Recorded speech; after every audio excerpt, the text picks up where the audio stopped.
Assalamualaikum warahmatullahi wabarakatuh. Saya Alfia Rahma Aulia dengan NIM 2411191001 akan menjelaskan tugas besar perancangan struktur jembatan.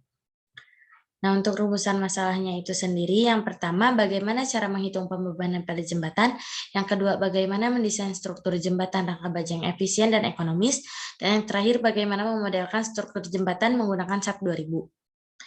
Untuk rencana jembatannya itu sendiri, yaitu jembatan dengan bentang 50 meter dan tinggi 5 meter menggunakan mutu baja BJ41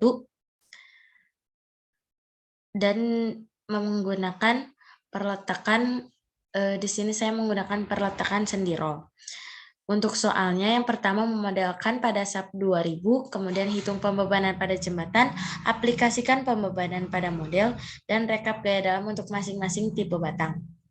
Langsung saja pada penyelesaiannya, yaitu desain jembatan rangka baja. Untuk data jembatan rencana, yang pertama bentang jembatannya itu 50 meter, kemudian untuk tinggi jembatan rencananya 5 meter, lebar total jembatannya 9 meter, tipe jembatannya jembatan rangka baja, kemudian untuk mutu bajanya BJ41, tegangan leleh baja 250 megapascal, tegangan ultimate bajanya 410 megapascal, modulus elastisitas bajanya 200.000 megapascal. Untuk jenis jalan yang direncanakan adalah 2 lajur 2 arah tak terbagi atau 2/2 UD, lebar bersih jembatannya 7 meter, tebal pelatnya 0,2 meter, lebar pelat 9 meter, tebal aspal plus overlaynya 0,1 meter, lebar trotoarnya 1 meter, tebal genangan airnya 0,05 meter, berat jenis beton 24 kN per meter kubik, berat jenis aspal 22 kN per meter kubik, dan berat jenis air 10 kN per meter kubik. Kemudian kita masuk pada perhitungan pembebanan struktur atas jembatan. Yang pertama, kita menghitung beban mati tambahan atau KSDL atau Superimposed Dead Load. Beban mati tambahan itu terdiri dari beberapa beban seperti pelat lantai, genangan air, dan juga aspal plus overlay. Nah, pertama kita menentukan tributary area di lapangan dan juga tumpuan. Di sini digunakan tributary area atau panjang area lapangan itu 5 meter, dan untuk tumpuannya 1/4 dikali 10 meter, yaitu 2,5 meter. Kita hitung beban mati tambahan di lapangan. Yang pertama, hitung beban pelat lantai. Untuk pelat lantai di lapangan, itu tebal pelat dikali dengan panjang tributary area di lapangan dan dikali berat jenis beton. Hasilnya 24 kN per meter. Kemudian untuk genangan air itu tebal genangan dikali panjang tributary area di lapangan dikali dengan berat jenis air. Hasilnya 2,5 kN per meter. Kemudian untuk aspal yaitu tebal aspal dikali panjang tributary area di lapangan dikali dengan berat jenis aspal. Hasilnya 11 kN per meter. Kemudian untuk beban mati total tambahan di lapangan itu tinggal dijumlahkan saja si beban pelat lantai ditambah genangan air ditambah aspal dan hasilnya 37,5 kN per meter. Kemudian untuk beban mati tambahan di tumpuan, yang pertama hitung beban pelat lantai. Beban pelat lantainya tebal pelat dikali panjang tributary area di tumpuan, kemudian dikali berat jenis beton. Hasilnya 12 kN per meter. Untuk genangan airnya 1,25 kN per meter. Untuk aspalnya 5,5 kN per meter. Kemudian untuk beban mati tambahan total di tumpuan itu 12 ditambah 1,25 ditambah 5,5, yaitu 18,75 kN per meter. Kemudian yang kedua, kita menghitung beban terbagi rata atau BTR dan juga beban garis atau BGT. Yang pertama menghitung BTR dan BGT di lapangan. Kita hitung dulu beban terbagi rata atau BTR. Nah, karena bentangnya yang didesain itu 50 meter, itu lebih besar daripada 30 meter, maka sesuai SNI kita gunakan rumus BTR 9 dikali 0,5 plus 15 per L. Nah, di sini 9 dikali 0,5 plus 15 per 50 dan hasil BTR-nya 7,2 kilopascal. atau 7,2 kilonewton per meter persegi. Nah, lalu kita hitung Ki BTR. Ki BTR-nya itu BTR dikali dengan panjang lapangan. Hasilnya 36 kilonewton per meter.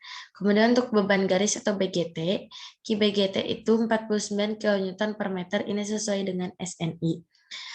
Kemudian untuk PBGT-nya, Ki BGT dikali dengan panjang lapangan dan hasilnya 245 kilonewton. Kemudian untuk yang di tumpuan, BTR yang di tumpuan itu sama dengan 18 kilonewton per meter. Untuk BGT-nya 112,5 kilonewton. Nah, kemudian kita hitung beban truk. Beban truk itu untuk asnya, as1 itu 25 dikali 2 yaitu 50 kilonewton. Kemudian untuk yang as 2-nya 225 kilonewton, untuk as3 juga 225 kilonewton. Nah, pertama kita hitung dulu faktor beban dinamis. Faktor beban dinamis untuk pembebanan lajur. Karena bentangnya 50 meter, maka FBD-nya 40%. Sehingga FBD untuk BGT-nya 100% ditambah 40%, yaitu 140%, atau sama dengan 1,4. Kemudian untuk FBD truk itu 1,3. Yang pertama kita hitung dulu FBD di lapangan. FBD BGT dikali dengan PBGT, yaitu 1,4 dikali 245, hasilnya 343 kilonewton. Kemudian untuk as1, 1,3 dikali 50 kilonewton, yaitu 65 kilonewton. Kemudian untuk as2 dan as3 itu FBDT dikali dengan asn, 1,3 dikali 225 kilonewton, hasilnya 292,5 kilonewton. Kemudian untuk faktor beban dinamis di tumpuan itu hasilnya 171,5 kilonewton. Kemudian kita menghitung beban rem. Untuk beban rem yang pertama itu ada 25% dari berat gandar truk desain atau 25% dari 225 kilonewton, yaitu 56,25 kilonewton. Kemudian yang kedua itu 5% dari berat truk rencana plus beban BTR. Nah, beban BTR-nya 2.205 kilonewton sehingga dihasilkan beban rem sebesar 138,4 kilonewton.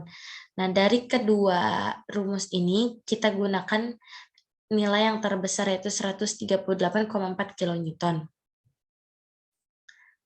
Nah, kemudian untuk beban angin struktur, tekanan angin yang ditentukan diasumsikan disebabkan oleh angin rencana dengan kecepatan dasar atau VB sebesar 90-126 km per jam yang diubah menjadi kecepatan angin rencana atau VDZ. Nah, di sini kita menentukan nilai V0 dan Z0. Ini berdasarkan tabel di SNI. Untuk wilayah kota, V0-nya itu 19,3 km per jam dan Z0-nya 2.500 mm. Kemudian untuk tekanan angin dasar itu digunakan 0,0024 megapascal. Nah, sesuai yang diketahui dari tabel ini, PB-nya atau tekanan angin dasarnya 0,0024 Newton per milimeter persegi. Kemudian untuk V10 sama dengan VB itu digunakan 90 km per jam. Kemudian untuk Z-nya ini 10.000 mm untuk kondisi kota. Kemudian untuk Z0-nya 2.500 mm, V0-nya 19,3 km per jam. Untuk VDZ-nya memiliki rumus 2,5 V0 dikali V10 per VB ln Z per Z0 dan dihasilkan nilai 66,889 km per jam. Kemudian kita hitung PD, PB dikali VDZ per VB dipangkatkan 2 dan dihasilkan nilai 1,326 kN per meter. Nah, beban angin strukturnya itu 1,325 kN per meter dikali dengan 10 meter dan dihasilkan 13,25 kN per meter. Kemudian kita hitung beban angin kendaraan. Nah, asumsi beban bekerja 1.800 mm di atas permukaan jalan. Beban angin kendaraan didapat nilai 1,46. Dan untuk momennya 52,56 kN meter.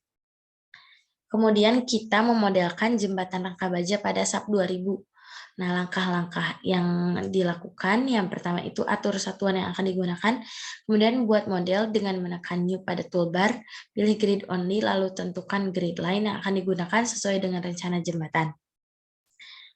Nah, kemudian menentukan material properti data. Hal ini digunakan BJ41 sesuai dengan soal ya dalam hal ini.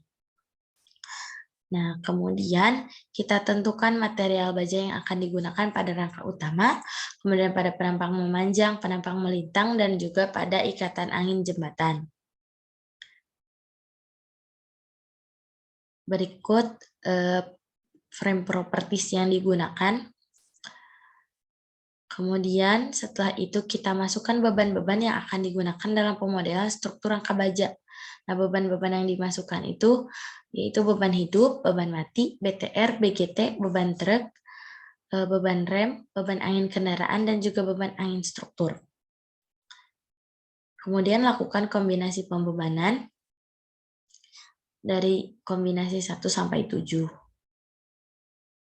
Nah, lalu input semua pembebanan yang telah dihitung pada desain jembatan rangka baja di daerah tumpuan dan lapangan.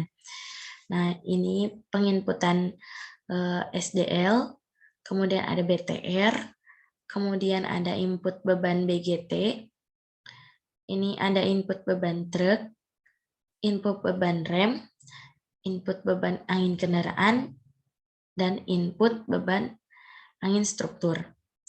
Nah, kemudian kita lakukan pengecekan atau running pada struktur jembatan rangka baja yang telah didesain. Lakukan running, kemudian setelah itu kita bisa mengecek hasil penampangnya. Jika penampangnya masih berwarna merah, tandanya itu tidak kuat dan rasionya itu lebih dari 1. Nah, kita mendesain sampai rasionya itu kurang dari 1. Nah, kemudian ini hasil pemodelan struktur jembatan rangka baja pada SAP 2000. Ini ada tampilan 3D desain jembatannya, kemudian ada tampak samping jembatan, ada tampak atas, kemudian ini distribusi gaya aksial pada jembatan rencana. Nah, didapat rekapitulasi gaya aksialnya untuk kuat 1 atau kombinasi 1 itu ada aksial tarik dan aksial tekan. Aksial tariknya 8.944,096 dengan aksial tekannya min 12751,521 dan seterusnya sampai kuat tekan 7. Kemudian berikut distribusi momen pada jembatan rencana. Ini grafik dan nilai distribusi momen. Lalu didapat rekapitulasi momen jembatan.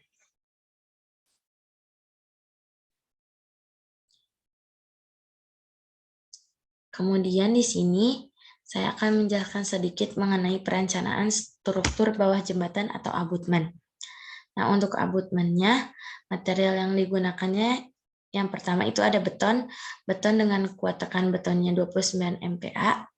Kemudian untuk modulus elastisitasnya 4700, akar FC prime, akar 29 ya dihasilkan 25.332 megapascal. Kemudian angka Poissonnya 0,2, modulus gesernya dihitung dengan rumus dan didapat nilai 10.726,23. Kemudian untuk berat jenis betonnya 24.000 kg per meter kubik. Untuk baja tulangannya, modulus elastisitas baja 200.000 megapascal, tulangan lelehnya 420 megapascal, kemudian tegangan leleh utamanya 420 megapascal dan berat jenis bajanya 7.850 kg per meter kubik. Untuk pemodelan struktur abutmennya sebagai berikut. Ini detailnya, sketsanya, dan ini dimensinya. Mungkin sekian yang dapat saya sampaikan. Mohon maaf apabila ada kesalahan kata. Dan wassalamualaikum warahmatullahi wabarakatuh.